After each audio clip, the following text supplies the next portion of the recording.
ओम शांति। आज कई बार लोगों की वजह से हमें अपमान का सामना करना पड़ता है। हमारे जीवन में जब बार बार कोई हमारा अपमान करता है, कई बार हम सोचते हैं कि हम अपने जीवन को खत्म कर दें, और कई बार सोचते हैं कि मेरे जीवन में कितना संघर्ष है।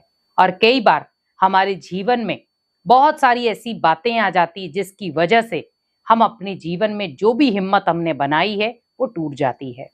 हमेशा ध्यान रखें कि अगर कोई व्यक्ति आपका बार बार अपमान कर रहा है तो हमें पहले अपनी स्थिति चेक करनी है, क्योंकि हमें यह ध्यान रखना है कि अगर कोई व्यक्ति एक है आपका अपमान कर रहा है, जो आपको गाली गलौज कर रहा है, आपको गुस्सा कर रहा है, आपसे नफरत कर रहा है, आपको घृणा से देख रहा है, यह है अपमान। लेकिन एक व्यक्ति है जो बार बार आपको समझा रहा है कि आप अपनी कमी कमजोरियों को निकाल दो, आप अपने अंदर की जो बुराइयां हैं उसे खत्म कर दो, क्योंकि वो कहीं ना कहीं आपके जीवन को खत्म कर देंगी। क्योंकि आज आप देखें कि लोगों के अंदर बुराइयां बढ़ रही हैं, कम नहीं हो रही। आज हम एक दूसरे को देख रहे हैं, और देख भी क्या रहे हैं, एक दूसरे की बुराइयां, एक दूसरे के अवगुण। तो यहां पर हमें यह ध्यान रखना है, क्या भगवान ने मुझे जीवन इसलिए दिया है कि मैं दूसरे की बुराइयां या अवगुण देखूं? लेकिन मुझे जीवन किस लिए मिला है? कि मैं लोगों की बुराइयों को खत्म कर सकूं, लोगों के अंदर जो अवगुण है उन्हें मैं गुण में परिवर्तन कर सकूं। आज आप सोचो, किसी भी स्थान पे आप जाते हैं, लेकिन वहां पर आपको अच्छाई की बातें कम से कम भी 20% मिलेंगी, लेकिन बुराई की बातें आपको 80% मिलेंगी। तो आपको बुराई लेने के लिए कहीं जाने की जरूरत नहीं है, लेकिन अच्छाई लेने के लिए आपको किसी आध्यात्मिक स्थान पर जाने की जरूरत पड़ती है। क्योंकि बुराई, आप घर से भी बाहर कदम रखेंगे, बुराई शुरू हो जाएगी। आज आप देखें, कोई दोस्त हैं, रिश्तेदार हैं, जब भी आप उनके पास बैठते हैं, सबसे ज्यादा बातचीत क्या होती है? फलाना ऐसा है, वो ऐसा है, उसके घर में ऐसा चल रहा है, वो ऐसे कर रहा है, उसके ऐसा हो गया। लेकिन जब कोई आध्यात्मिक व्यक्ति आपके पास बैठता है तो वो आपकी स्थिति को बनाने की कोशिश करता है, आपके अंदर की जो बुराइयां हैं उन्हें नष्ट करने की कोशिश करता है। वो यही सोचता है कि अगर मैं 5 मिनट भी किसी के पास बैठूं तो मैं उसके मन की भाषा को समझकर उसको निवारण दे सकूं। लेकिन वो व्यक्ति कई बार सामने वाला उस चीज को नहीं समझ पाता और उसी को वो गलत ठहरा देता है कि आपने ऐसा क्यों कहा।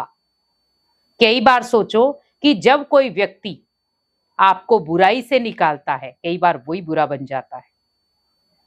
हमेशा कहा जाता है कि अगर कोई दलदल में गिरा हुआ व्यक्ति है, सामने वाला उसे दलदल से निकाल रहा है, तो थोड़ा बहुत तो दलदल का हिस्सा तो उसको भी लगेगा, क्योंकि वो कीचड़ से निकाल रहा है, तो थोड़ा बहुत कीचड़ तो उसको भी लगेगा। लेकिन उसे पता है मुझे इस कीचड़ को साफ कैसे करना है। पर जो प्रॉपर तरीके से दलदल में धंसा हुआ व्यक्ति है, उसको कैसे साफ करेंगे? पहले तो उसे निकालने की कोशिश करनी पड़ेगी, निकाल करके आप साफ कर सकते हैं। इसी प्रकार आज जीवन में हम बुराइयों के शिकार हो रहे हैं, लेकिन अगर कोई अच्छा व्यक्ति आपको बुराइयों से बाहर निकाल रहा है तो आप वहां पर उस व्यक्ति की परिभाषा को समझें कि वो व्यक्ति क्या कराना चाहता है आपसे। आज आप देखें, कोई मान लो आपके पेरेंट्स ही हैं, आपको कोई आपकी कमी कमजोरी बताते, बेटा आप ऐसे मत किया करो, ये आपके जीवन के लिए अच्छा नहीं है, आपकी लाइफ के लिए अच्छा नहीं है।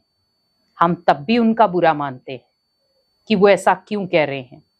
और वही जब आप ऑफिस में नौकरी कर रहे हैं और बॉस को आपकी वो बात पसंद नहीं आ रही है, तो वो पूछेगा नहीं आपसे, वो सीधा आपको जॉब से निकाल देगा। वही चीज आपके माता पिता आपको समझा रहे थे, टीचर आपको बता रहा था, पर हमने उन बातों को नजरअंदाज किया। लेकिन जब आपकी नौकरी को छोड़ दिया गया या उसने आपको नौकरी से निकाल दिया, तब हमें वो बातें क्लिक होंगी कि हमें किसी ने बताया था कि आपके अंदर ये कमी है, उन्हें निकाल दो। लेकिन हमने उस बात को नजरअंदाज किया, हमने उसी व्यक्ति को गलत ठहरा दिया। वो व्यक्ति गलत नहीं था, उसकी जो बातें थी वो गलत नहीं थी, क्योंकि आज व्यक्ति की आप प्रशंसा करते रहेंगे, व्यक्ति बहुत खुश है। आज किसी को आप मान सम्मान देंगे, व्यक्ति बहुत खुश है।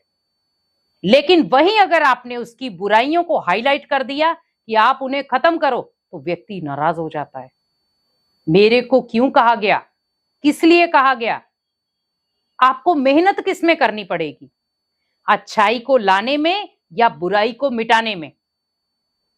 क्योंकि अच्छाई आप इजीली ला सकते हैं अपने जीवन में, जब बुराइयां मिट जाएंगी तो आपको मेहनत कहां करनी पड़ेगी?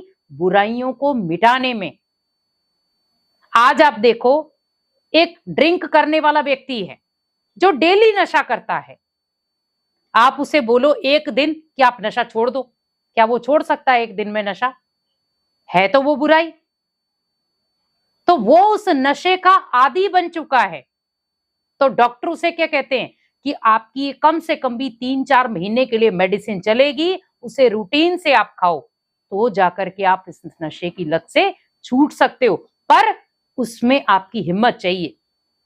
अगर वो सोच ले मेरे से नहीं हो पा रहा, मैं तो कर ही नहीं सकता, तो क्या होगा? बीमारियां ऐसी लग जाएंगी जो उसके शरीर को खत्म कर देंगी। तो अगर कोई व्यक्ति आपकी बुराइयों को अपना समझकर खत्म करने की कोशिश कर रहा है कि ये बुराइयां इसके जीवन को नष्ट कर सकती हैं, ये जो चीजें हैं वो इसके जीवन के ऊपर बहुत गंदा असर डाल सकती हैं, तो क्यों ना उस बात को हम समझें। अगर कोई पॉजिटिव व्यक्ति आपकी नेगेटिव बातों को बाहर निकाल रहा है, क्योंकि आज आप देखें प्रशंसा करने वाले आपको बहुत सारे हजारों लोग मिल जाएंगे, आपको मान सम्मान देने वाले भी करोड़ों मिल जाएंगे, पर आपकी कमी निकालने वाला कोई कोई मिलेगा, और वही आपका कट्टर दुश्मन बन जाएगा। क्यों? क्योंकि वो आपकी कमियां रियलाइज करा रहा है। लेकिन हमें सुनने की आदत नहीं है, बदलने की आदत नहीं है। लेकिन जब वो कमियां आपके कर्मों को गलत कर देंगी और फिर धर्मराज की सजाओं के भागी बन जाएंगे, तब आपको याद आएगा कि कोई मुझे सुधार रहा था, पर मैंने उसकी बात नहीं सुनी। तो जब आपके जीवन में बुराइयां होंगी तो कर्म गलत होंगे, लेकिन जब जीवन में अच्छाइयां होंगी तो कर्म सही होंगे। तो यहां पर आपको देखना है कि जो आपको मान सम्मान दे रहा है वो व्यक्ति राइट है, लेकिन जो व्यक्ति आपकी कमी कमजोरियों को निकाल करके उससे खत्म करने की कोशिश कर रहा है वो राइट है। आज देखो, एक माता पिता बच्चे को बार बार कहते बेटा पढ़ ले, बेटा पढ़ ले, तेरे भविष्य का सवाल है, कुछ बन जाएगा, नौकरी लग जाएगा। लेकिन बच्चा नहीं सुनता है। लेकिन जब उसे नौकरी चाहिए वो उस नौकरी के काबिल नहीं बनता, टेंशन में पड़ा रहता है, बुराइयों में चला जाता, नशे पत्ते में चला जाता है, हाथ में कुछ नहीं आता। फिर क्या याद करता है कि उस समय में माता पिता की सुन लेता तो शायद आज मेरे पास भी नौकरी होती। पर ना तो नौकरी है, ना लाइफ सेटल है, कुछ भी नहीं है, और ना जीवन में खुशियां हैं। इसीलिए हमेशा ध्यान रखें कि अगर कोई व्यक्ति आपकी अच्छाई कर रहा है, मान सम्मान दे रहा है, वो व्यक्ति आपका मित्र जरूर बन सकता है, पर आपको लाइफ में वो कभी आगे नहीं बढ़ाएगा।